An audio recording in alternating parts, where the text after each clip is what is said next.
Hey everyone, I'm Hoodie Angel Brandon. You know, Valentine's Day is a passionate holiday, full of romance, love, and just a bit of lust.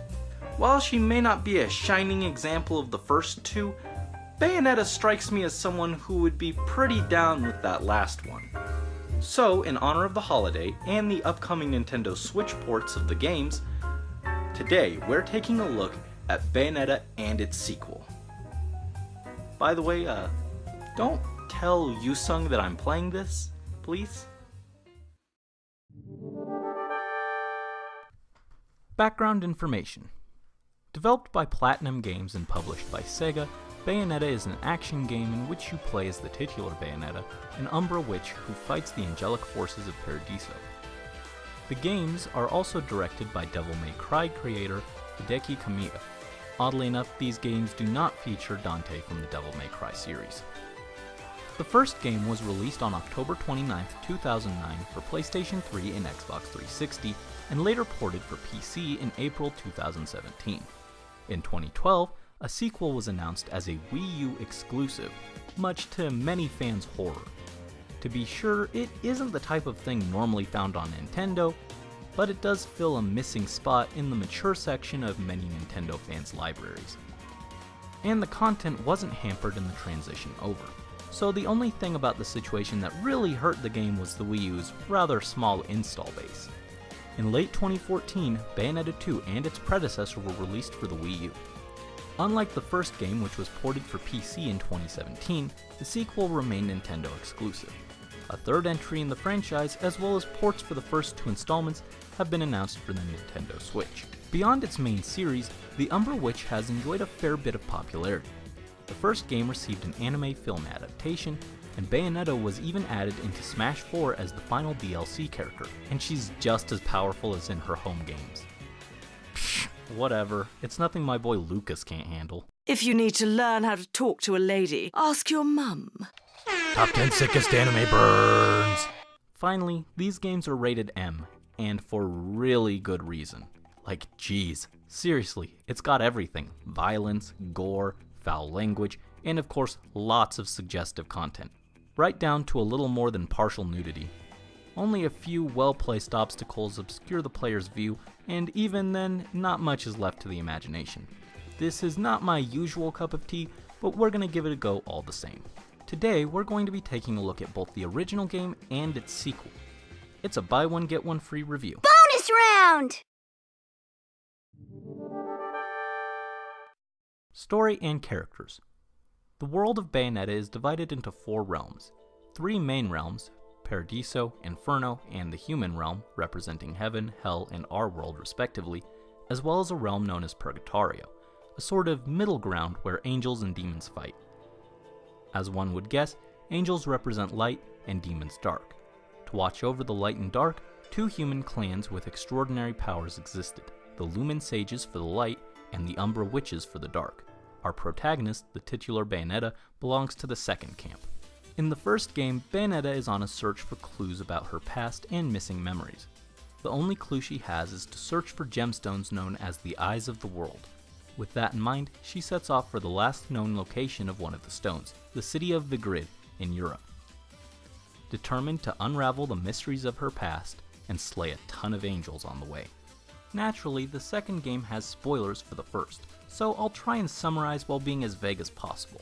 Seriously, it spoils major plot points for the first game in the opening scene, so play that one first. Anyway, taking place a short time after the first, Bayonetta is enjoying some holiday shopping when angels attack the city. Naturally, she decides to lay the hurt on them. However, when she loses control of the demon she summoned in the fight, Grimora, it kills a friend, and Bayonetta must journey to Inferno to reclaim their soul. To do so, she must go to the literal gates of hell, said to rest atop the holy mountain Fimbulventer, near the city of water Noatun. Okay, I'm gonna be honest, the plot is kinda confusing the first time, or 2, playing it. I'm still not 100% sure I understand it myself. There are lots of little details and pieces that are easy to miss, and you really need to collect all the journal entries to get it. And beyond the plot, some of the lore itself can be a bit confusing the first run through. These games feature a great cast of interesting characters. Our heroine, sometimes I wonder if that is a good title for her, Bayonetta is a snarky badass Umbra witch. Others include Rodin, a barkeep who also runs a questionably moral business on the side, Enzo, a human sleazeball who's usually the butt of many jokes, Luca, aka Cheshire, a journalist who's trying to keep up with Bayonetta's various exploits, and is convinced she's a menace, and Jeanne, a woman of great skill equal to Bayonetta's own and fighting on behalf of her enemies. The sequel adds to this with the abrasive Loki and mysterious masked Lumen. While the number of characters is relatively small, each of them gets various chances to shine. And the second game really fleshes out our main cast of characters in many ways, from their backstories to motivations. When it comes to strong female characters in gaming, you cannot leave out Bayonetta.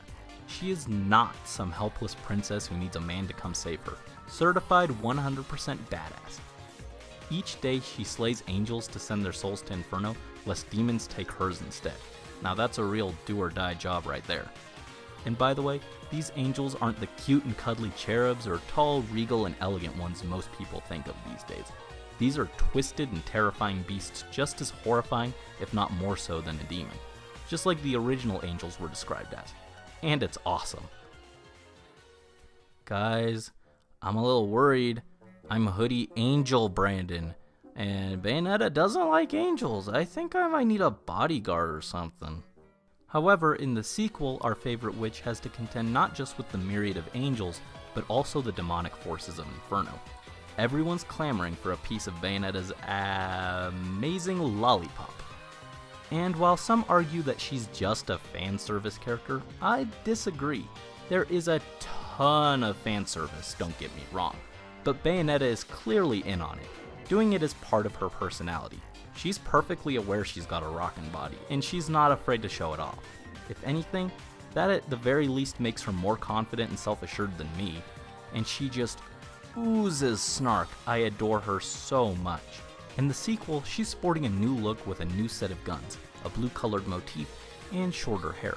Perhaps it's to symbolize her letting go of her past and adjusting to living in more modern times. Or they just wanted to give her a new hairstyle. That's probably it. Speaking of looks, let's take a glance at how the games are presented. Presentation. Graphically speaking, everything looks great. There's a lot of attention to detail in environments and the way the enemies take damage, getting more bruised, bloody, and grotesque as they do. Further, the game is so dang flashy in terms of the way things are over the top, from battles to the music. It just feels really awesome. While there are traditional cutscenes with full animation, there are also smaller ones that are presented more as a slideshow with dialogue. It has a certain minimalism I really like. It's really stylized and charming. In the first game, it's presented as film reels, while the second makes use of a clock face. Both fit the themes of their games in memories and time, respectively. The games have a wonderful sense of humor, incredibly witty. As mentioned earlier, they're full of overly sexualized fan service, but sometimes it's so over the top it's more comical than anything else. In terms of sound, it's quite nice. Sound effects fit well enough, and voice acting is good for the most part. There's one character who's a little off in the first one, but the rest are pretty good, and the music is absolutely great. The number of tracks that play in standard fights is a bit slim, but the sequel adds some, and they're all good. I wish there was a bit more, but alas. For bosses, there's some epic, intense tracks that play, and finally, there are super upbeat pop remixes of classical songs like Fly Me to the Moon and Moon River that come out absolutely fantastic. I don't care much for that old-timey style of music, but dang do I love these. Moon River, wider than a mile, I'm crossing you in style someday. Oh, dream maker, you heartbreaker, wherever you're going, I'm going your way. Sorry. Anyway, next let's talk about the bulk of the games, the way they play. Gameplay. In terms of the gameplay itself, it's largely unchanged between the two games, having similar mechanics and ways of battles being presented, which is part of why I'm reviewing these two games together. With that said, the sequel does add some things to keep things interesting from the original. The bulk of the game consists of doing battle with the forces of Paradiso, and in the second game, some from Inferno decide to enter the mix. Bayonetta's trademark weapons are a set of guns, 2 wielded normally like any sane person would, and 2 used as a pair of heels, which I have to question just how they work.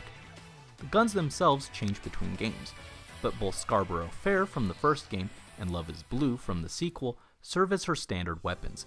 However, as you progress, more weapons of various types become available, allowing for a variety of playstyles. These include a bow, whip, ice skates, and literal chainsaws.